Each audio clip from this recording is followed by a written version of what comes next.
Hello everyone, how are you doing? This is MD Tech here with another quick tutorial. In today's tutorial, I'm going to show you guys how to go about enabling or disabling projecting to this PC on your Windows 10 computer. This should be a pretty straightforward process here, guys, and without further ado, let's go ahead and jump right into it. So all you have to do is just open up the Start menu, select the setting gear icon on the left side where you hover over it. It says Settings. Go ahead and open that up. Select the System tile, and then select projecting to this PC on the left side here. So just go ahead and left click on that.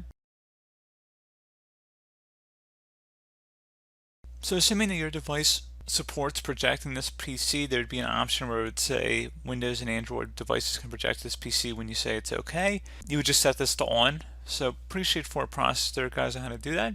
And as always, thank you for watching, and I do look forward to catching you all in the next tutorial. Goodbye.